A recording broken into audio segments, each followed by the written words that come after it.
Ok, top. On va passer peut-être sur le réflexe 5 qui est gérer vos salariés en optimisant le temps de travail dans le cadre réglementaire exceptionnel qui est proposé. On va peut-être passer un petit peu vite. Je vous propose là qu'on termine la présentation et là, si vous avez des questions, posez toutes vos questions. On va les reprendre après. Le télétravail, ce qu'il faut savoir, c'est que ça peut être mis en place sans aucun formalisme. Donc ça, c'est important. On est dans un cadre du coup réglementaire exceptionnel qui a été aménagé très rapidement, hein. Le chômage partiel, donc il y a une possibilité de mettre vos salariés en chômage partiel. Il va y avoir 70% brut qui vont être payés par l'entreprise et du coup le salarié est payé à hauteur de 84% net. L'entreprise, par contre, en revanche, si vous êtes dans ce cas-là, est indemnisée à hauteur de 100%. Vous avez 30 jours pour réaliser la demande et l'absence de réponse vaut acceptation. Donc surtout mettez en place ça si vous mettez si vos salariés sont au chômage partiel.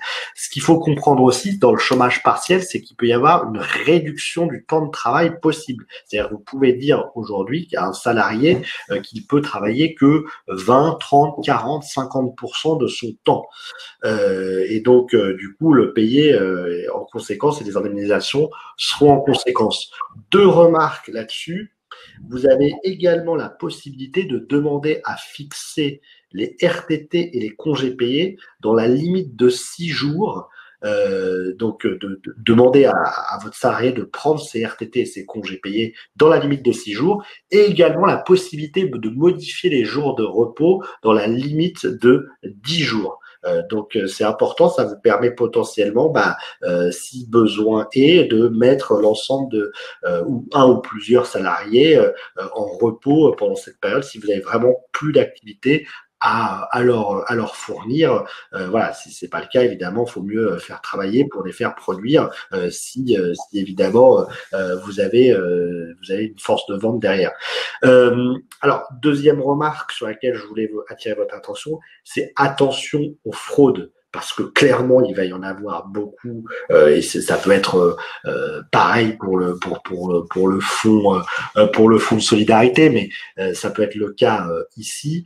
Il va y avoir des fraudes, notamment des salariés à qui on demande, et on a vu passer pas mal de choses là-dessus, on demande de télétravailler finalement depuis chez eux, et en fin de compte, on fait une demande de chômage partiel. Voilà, ça c'est attention parce que c'est du pénal, travail dissimulé. Travail dissimulé, le risque c'est indemnisation à hauteur de 6 mois de salaire. Donc vous avez un salarié par exemple à qui vous demandez ça parce que vous vous entendez bien avec lui. Le risque c'est dans 6 mois, un an, et on ne sait pas encore une fois ce qui peut se passer. Le type vous fait un contentieux prud'homal où il vous demande du coup il vous attaque pour travail dissimulé et derrière c'est du pénal également, donc faut être vigilant à ce niveau-là. C'est clair.